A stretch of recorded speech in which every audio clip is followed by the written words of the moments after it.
let me introduce you real quick, man. Hey, everybody. David Craver.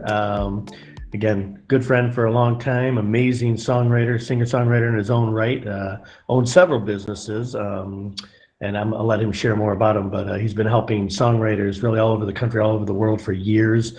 His open mic stuff, really pretty much in, I don't even know how many, 80 plus cities all over the country, and just helping songwriters, plug into opportunities to perform and play and, share their music, share their dream and get out there. So he's just been a big friend and a big fan, big cheerleader for the music community, and especially for singer-songwriters for a lot of years. And so we appreciate this guy big time. Glad to have him here in the Spark as we're kind of rolling things out and getting our onboarding and starting to get this thing blowing up into an amazing community for all the music creators out there. So thanks for being here, David. I'll turn it over to you, man. And you guys want to give him a little round of applause? Go for it.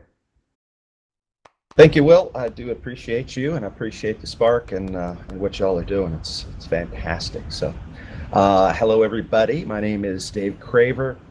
As Will mentioned, I'm the founder of the Open Mic Network, openmic.us. We have about 85 websites.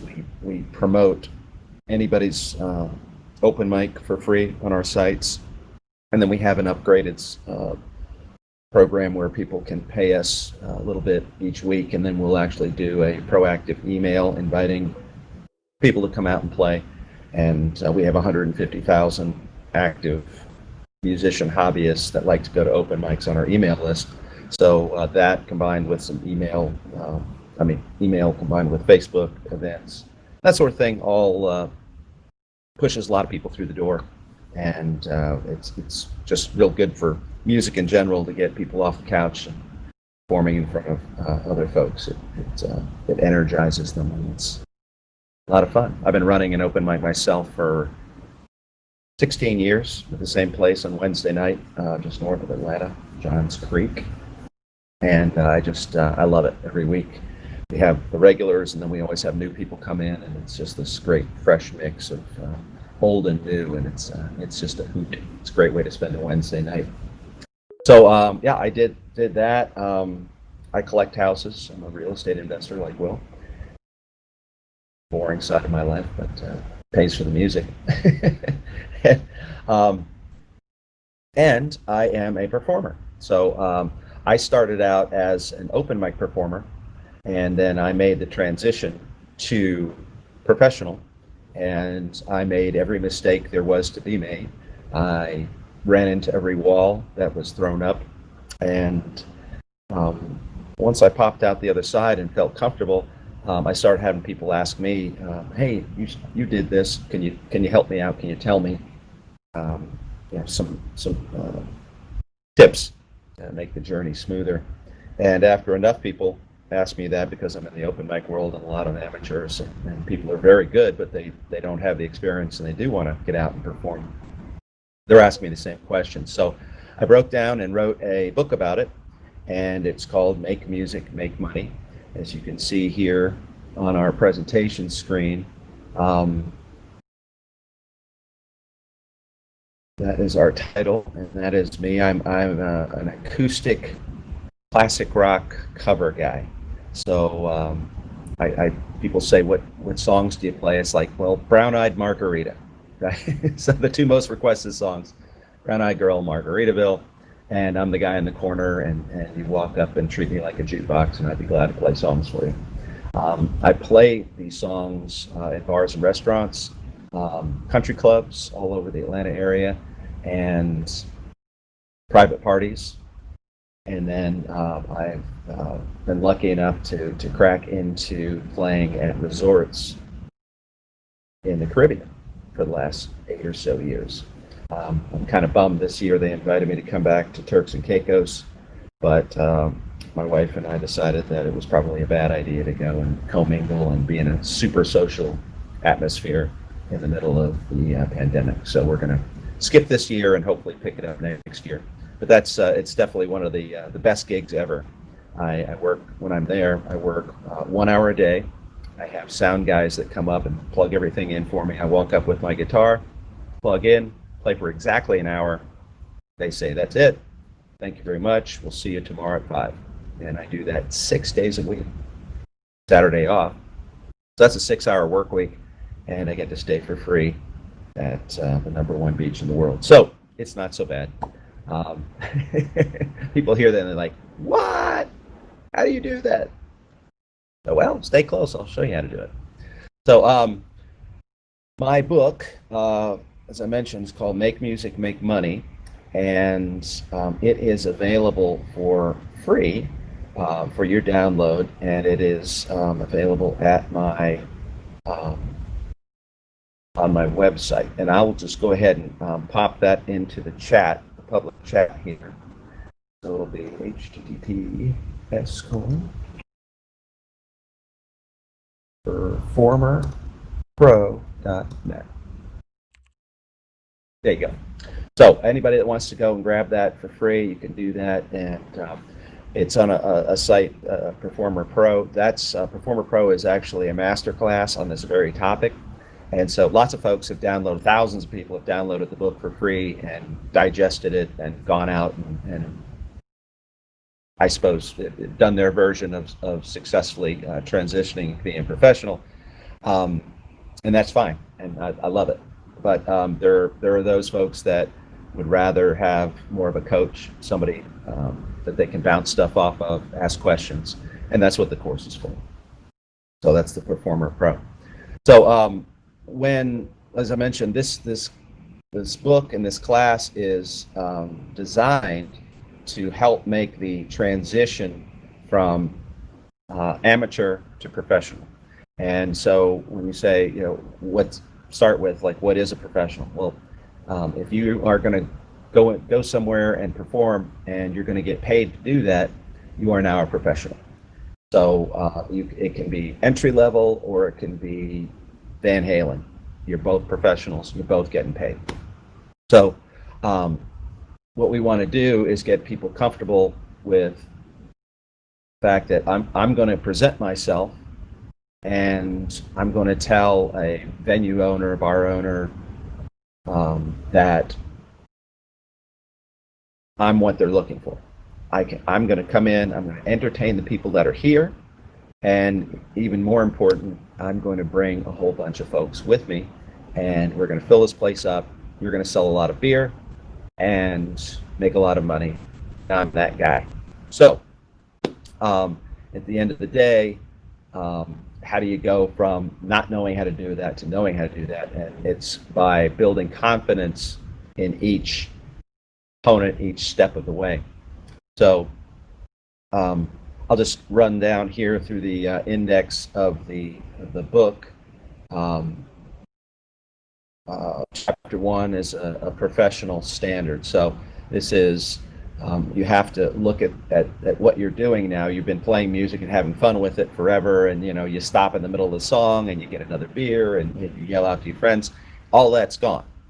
Now you have to start a song and finish a song all the way through, and you have to do a bunch of other things. So setting a professional standard is important.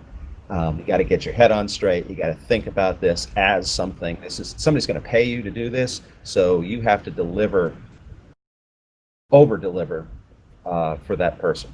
And if you do that, then you'll be asked to come back. And that's the real goal of each gig that I do. Is I want the owner, the manager, whoever, to say, "Hey man, that was great. Do you have any dates in March when you can come back?" It's like, yeah, that's great. So if they do that, no more conversation. You've done a great job. So let's say you've played maybe in the past with a band, or you've done some other things, but now this book and this course is really for those people who want to become the front person, and they can say, okay, I'm going to be the front person and I'm going to go out solo, and that's what I'm going to do. But maybe some people just say, look, my vocal chops are never going to be good enough for me to go out and do a professional gig and be a front man. So, like, I'm a great guitar player, I'm a great keyboard player, but my vocal chops just aren't there. Well, you could still do this, no problem. You just make sure that what we're going to do here is so that you understand all the components of going from being the amateur to being professional, so that when you choose a partner to be in your duo, you're going to choose them because they've got great vocal chops. But because you're the band leader, you can actually dictate how that goes. So you could say, look, we're going to be 50-50 partners, and you're going to get some gigs, I'm going to get some gigs, and that's fine. We'll split the money. Or you could say, look, I need you to be the front person and sing. I'm going to do everything else. I'm the band director. I'm going to pick all the songs. I'm going to get all the gigs. I'm going to do all the promotion. So, I'm going to pay you 30% or 40% or a flat fee for each gig. I'll just call you and we'll go from there. So, again, the course in the book will get you into the mindset that you know how to do all of these things and be the point person. So you're going to choose chapter 3 here. We're going to choose whether you want to go solo, duo, or band. Like I said, if you play guitar or keys and you can get your vocal chops up, take some voice lessons, get out there and really work on it, then you can, I love doing the solo gigs. I don't have to worry about anybody else but me, all the gear, everything, my checklist, I got it. I go, I get paid, I control every single aspect. So I love the solo thing. But it's also a blast doing a duo. Like I said, Will Carter and I were just talking about we gotta go out and do a duo sometime. Exactly. So if you're going to choose somebody to do a duo or a band, make sure you get along with them. Make sure it's a lot of fun, because that's why you would do that in my mind. If it's not fun, I would keep the solo. Then we look at types of gigs. So we're looking at are you going to look bars, restaurants, country clubs, resorts, private parties, weddings, all these types of things. And again, in the book, we break that down into, we look at each type of gig and the pros and cons to each one. Everybody's always got a question about equipment. What kind of gear? So that's really going to come down to, are you going to do the solo thing? You're going to do duo? You're going to be band? So we take a close look at the setup, what I would call a great, perfect setup for solo performance. Technology has come really far in the last 5-10 years. I use the Electro Voice Evolve, and it's a sub, it's a tower, it's a built-in mixer. The mixer runs off of an app on my phone. Doesn't get any better. Wonderful, wonderful sound. Doesn't weigh a lot. Comes in a case with wheels. So the older I get, the more important it is that portable really means portable and not just has handles. It needs 3 people. So we look at the PA. We look at microphones, stands. Do you need a monitor, cables, all that kind of stuff. Then we look at selling yourself. So this gets into breaking down the barriers of the stigma of a lot of folks. If they're not in sales in their professional life, then they feel like they're not a salesperson. And everybody's a salesperson, and I can prove it to you. When you were a kid and you wanted to have a particular kind of cereal, you were able to convince your mom by laying out a clear list of reasons why this cereal should be purchased and that you should be eating it. Worked the same way when you wanted to watch a TV show, somebody else wants to watch something else, you sold them on the fact that this TV show would be better and in their best interest. So that's sales. That's sales. So this just is an adult version going out into the marketplace. You learn. We go over how to sell, and they're going to hire somebody to play. It might as well be you, and they're not going to hire you unless they believe that you are the person. So we go into how to sell yourself or your band into the venue, and it's different. So if you're selling yourself into a resort, in the Caribbean. It's different than selling yourself into the local pub down the street. So you have selling yourself is the act of actually selling. The press kit is more of a marketing ploy. So EPK, very important. We go over a lot of things, what you should have in your EPK, and how to use it, how to effectively use it. I like to look at, it's next chapter, chapter 8, is performer versus entertainer. So I was playing yesterday, and this fella I know came out to see me with his girlfriend, and he's a performer. And I said, hey, Justin, I'm going to take a break. Would you like to step up here and play for 15 minutes while I taco? Hey, sure. So he gets up, and he's great performer. He's got great vocals, excellent on guitar, good song choice. And my wife said, just doesn't have stage presence. It's like he's just there playing for himself, and he's like, she was like, well, when you play, you look at everybody in the eye, you're engaging, you smile, you body language, you're involved in the song, and it pulls the audience into what you're doing. And it was like, when he's up there, we might as well have turned the radio on. I'm like, wow, thank you very much. And yeah, I kind of noticed the same thing. And that really is what it comes down to, performer versus entertainer. So, a lot of times you'll go see a band, and it's sort of like the classic knock on the bass players, is the bass player just stands off to the side, no emotion, barely moves, blah, blah, blah, blah, blah. And then the front man is the guy, that runs around like Mick Jagger. He's all over the stage and everything else. And so, he's an entertainer.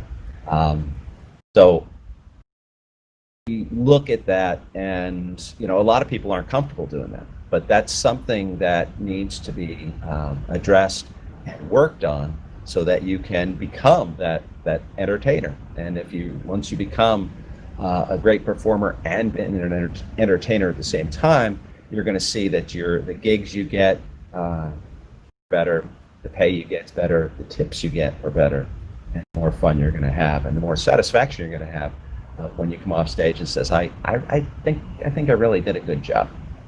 I mean, yesterday it was the whole thing was packed, and I was out there playing, and I had people kind of look at me and give me that winky wink, thumb up, little clap. And it made me feel good, like, hey, I think I did a good job. And then when I got home and cracked the tip jar, I made $100 exactly. And it was a 3-hour gig out in this floating thing in the lake. So if they didn't like it, I wouldn't have made $100, right? So it's that sort of that cherry on top of, hey man, okay, you did a good job. So we look at the next thing is chapter 9, gig time. So when you get ready to go out and play, especially when you're new at this, you need to have a list. Put your list together and just check it off as you're putting stuff together, as you're literally putting it in the car, getting ready to go. Have a clipboard, your list, and check. Okay, I got my keyboard. Okay, got my cables. Got this. Got my guitar. How many times have I showed up? Twice, exactly. I showed up at a gig and forgot my guitar. I have everything else. I could stand there and sing all night, but I don't have a guitar. So both times I actually had to scramble real fast. Called a friend that lived close by. Hey man, drive over here and bring me your guitar. It is hugely embarrassing. So the checklist is imperative. So this not a front man, and so that's the next chapter, chapter 10, and that's really getting back to you're great guitar player. You're comfortable doing the sales and the marketing and all these other things, and you're comfortable bringing all the gear, but at the end of the day, you're just like, I just don't want to be that guy sitting up front. What I want to be is I want to be the sidekick. So And then absolutely 100%, that is fine. You don't have to be a front man to be able to absorb what I'm teaching and go out and get great gigs. So um, one of the kind of to go all the way back to the beginning, one of the great questions that I get from folks is, how do I know I'm good enough? My mom loves the stuff I do, and my sister told me it was great. My best friend said I'm wonderful, but it's just not getting it for me. I don't know how if I can do this. So I'm not going to sit in judgment over some review as to whether or not you're good enough. What I'll tell you this is, if you want to perform in front of people, and that's what you really want to do, then you can, I can guarantee you can get a gig. You need to work your social network, your neighborhood, your tennis team, your golf club guys, your folks at church, whatever it is that you're into where you know people and they know you, go to them and say, look, I'm going to be getting a gig at this little restaurant right here in our neighborhood. If I do that, will you come and see me? And most people will say, yeah, I'll do that. That sounds like fun. And then you go and you get a feel for how many people you got. Then you go in and sell this to the local restaurant bar owner, and you say, and I can bring 20 people. And this is what I'd like to get paid. And moreover, at the end of the day, they'll probably say, well, this is what we pay, and there you go. But what that does is that, are you good enough? The guy at the restaurant, the owner, the manager who's in charge of hiring you, probably won't go anything more than your word or looking at your press kit online, maybe clicking a button to hear you some. Because you told them that you could bring 20 people. And that is it. You're going to sell more beer, you're going to ring the register, you're going to put butts in seats, the wait staff's going to make tips. It's why they're in business. So if plugging you in is going to bring a whole bunch of people and they're going to ring the register, then that's it. So are you good enough? Yeah, you're good enough for that gig. I guarantee you're good enough for that gig, right? Are you good enough to work to play for a month at Turks and Caicos at a resort? Yeah, that I'll sit in judgment on. that one I will actually review your press kit and tell you where you need to work on stuff, or say yeah, and I can introduce you to the booking guy that does that. So what I want to do there is I want to give you a flavor for the book, and the course is based on the book, and then it elaborates and goes into a lot of online courses, and you can take it at your leisure and all that sort of thing. So, but definitely, I would encourage you to start with the book and go from there. So, I want to open it up and allow you folks to pick my brain. I've been doing this for probably about 25 years. I didn't start playing out until I was 35. So I got a real late start. Most people, start playing in bands in high school, and then it kind of spills over in college and all that. But I was a late bloomer. But both my parents were world-class professional singers, so I was handed a decent voice. And then I managed to figure out how to play guitar painfully. And I still view the guitar as a necessary evil. And I can't play lead to save my life, but I played over 1,000 solo gigs. So when you talk about how good do you have to be, there's pretty good evidence. So anybody have any questions? Yeah, I do. How many songs do you think, David, on average, would somebody really need to have in their portfolio? I mean, would you recommend if you're going to really try to do this on a serious basis before you just start stepping out there? You're looking to do most gigs are 3 to 4 hours. So typically you're looking at 9 songs per hour. If you're looking at doing, most places will have you do 45 minutes on and 15 minutes of a break. So if you're looking at to break in a 3 hour, so just say 10 songs per hour. So 30 to 40 songs would definitely be enough to get you going. You find there's any, I guess, from again your vast experience, kind of the blend of like some originals versus covers? What kind of seems to work the best that you've seen?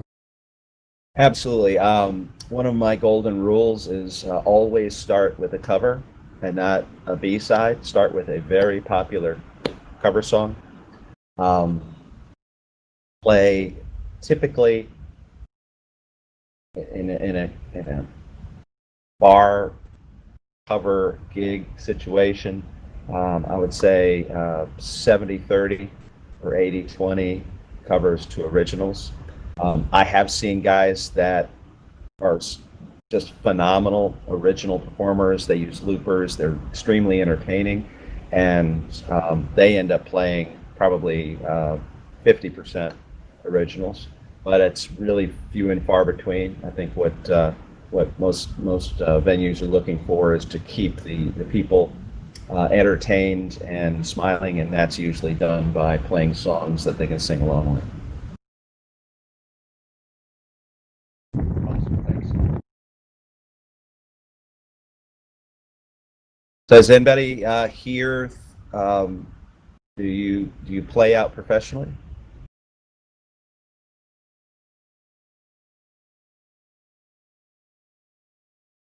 Okay. And does anybody here play out at open mics? I have a couple times, yeah.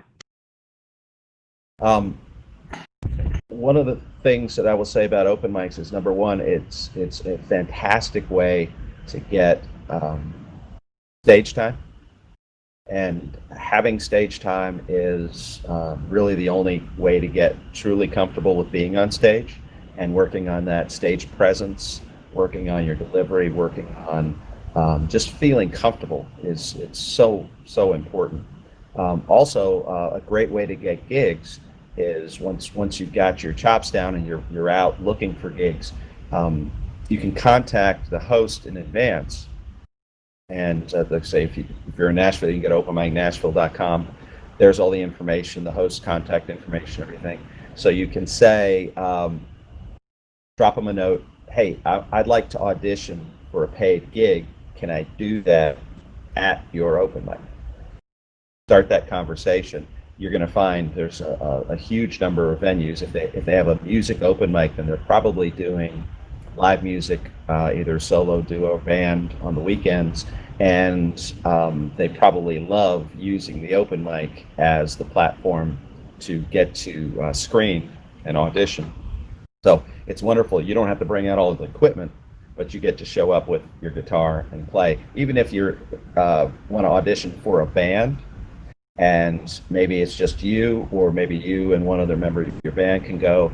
It doesn't have to be a full band audition. Just go out and say, look, we've got a band. Here's our demo kit, but we're here, and I'd love to talk to you about getting booked. If you can go and do that and bring a handful of friends with you, that goes a long way also. So now you're already bringing new business into the place, and venue managers love that. Any recommendations on like somebody's coming in there for the first time? You may have somebody say, "Hey, get them playing a few songs." If they don't do that, anywhere you point people in websites and stuff today, but there's between EPKs and all that, just giving them or having everything in the best place possible. You got any recommendations on kind of how you make sure people can see everything about you, and also marketing tips too, maybe ways of just growing your fan base locally? Yeah, absolutely. One of the tough things to do is to grow a fan base for for any musician, but for somebody that goes out and plays frequently in the local venues. But the best place to start is with people that already know you. So, just straight up networking, phone calls, talk to them, emails, text, and say, hey, I'm playing here. Please, can you come out? It means a lot to me. And then, and bring some folks with you. Always make a Facebook event that so whenever you're inviting somebody, they can just click and go over there, and that's got all the details in it. It also allows them to share that with their friends. So it's a great way to leverage social media, Facebook, Twitter, Instagram, all of that to build awareness for your gigs. But definitely the EPK is a great way to. That's a tool that you use to get the gigs. So, but you're like, I have a website, Craver.org, and I make sure that I put on there my schedule. As soon as I get a gig, I'll put it on there so people can, like, they always know they can go back there and look and see where I'm playing next. Also, I keep an email list specifically for gigs, so for fans. So definitely send out an email a couple times before each gig to invite people out. And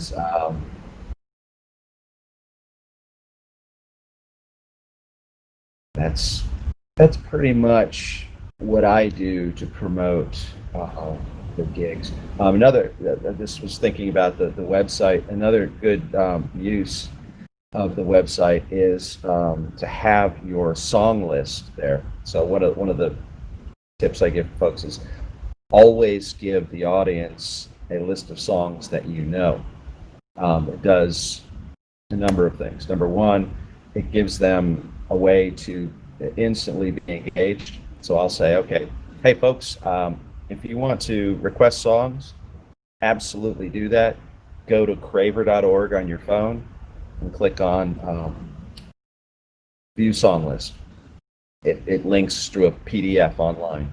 It's all the songs that I know. So that now they're looking, and then one person pulls it up on their phone, they're handing it around the table to everybody else, and then next thing you know, here come the requests. So it's far more engaging to do that than it is to say, I take requests. Let me know if you want me to play something. Difference. It's a proactive way to get people to make a request. And guess what? They know you know in advance that you know the request because you gave them the list. It all one of the great things that it eliminates is that awkward conversation with usually a drunk saying, "Hey man, do you know that song by that guy?" Yeah, and usually that question comes in the middle of a song. So I'm playing Brown Eyed Girl, and this guy walks up and just starts talking. So, Michelle?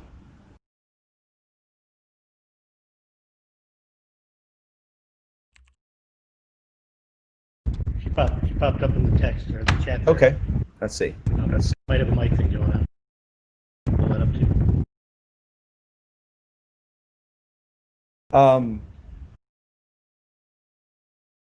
I have played in a couple of places.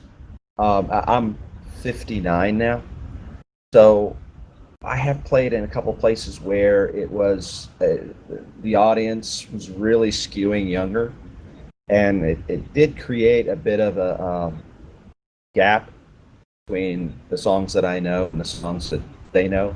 The good news is that most you know younger folks have a good working knowledge of what their parents listen to, because if you're 59 and 65, we're music people, right? We're listening to rock and roll this whole time. So we're when your kids are growing up, my kids all know classic rock because they were in the car, and I'm not going to listen to their stuff, they're going to listen to my stuff. It's my car. So most of the time it's fine, but I tend to not try to get gigs in places where I know it's like, bottom line, if it's downtown where just about everybody lives is 30 or under, I don't like to go down there anyway because downtown. But the best gigs for me are out in the suburbs where folks skew, the ages skew 40 and up. But I will say that if you're playing, if you're playing to an audience that gets your music, it doesn't matter how old you are. It really absolutely doesn't. So, I mean, somebody might look at you and kind of make a prejudgment before you play, but the minute you play and the minute they get the song, it's like you could be 20 or you could be 80, and it really doesn't matter. My pleasure. My pleasure. Anybody else have any questions? Oh, very good. As I mentioned, you want to grab a free copy of the book, just go over to Perform Pro. It just asks you to fill out a form with your name and email, and then there's a link right there, and you'll be able to instantly download the book. And you probably get some things from me about the course, Performer Pro. And if I can help, I'd love to. And if you can glean what you need from the book and move out into the world and make music and have fun, I am tickled pink. So thank you all for listening. I appreciate it. Have a great day. Awesome. Thanks so much, David. I'll jump up here with you and let everybody know that, again, thanks, David, so much for being here. And David's a great resource and just a great guy. I mean, if you need anything, he's just always so generous with his time and helping pretty much everybody I've ever seen trying to do this business. So he's a great friend and a resource, so make sure you tap into him. He will be in the Spark Expo Center, the marketplace, for the remainder of the month, hopefully really for the rest of the time. We're going to be building and blowing this thing up over the next however many years. So we look to have him in here doing some more speaking, hanging out, maybe some live performances as well. Of course, maybe we'll do our duet virtual. So look forward to doing all that with you. But make sure you go check out his booth, check out his sites. If you see him around, just chat, talk to him, and ask him any questions. And again, thanks again, David. Appreciate you big time.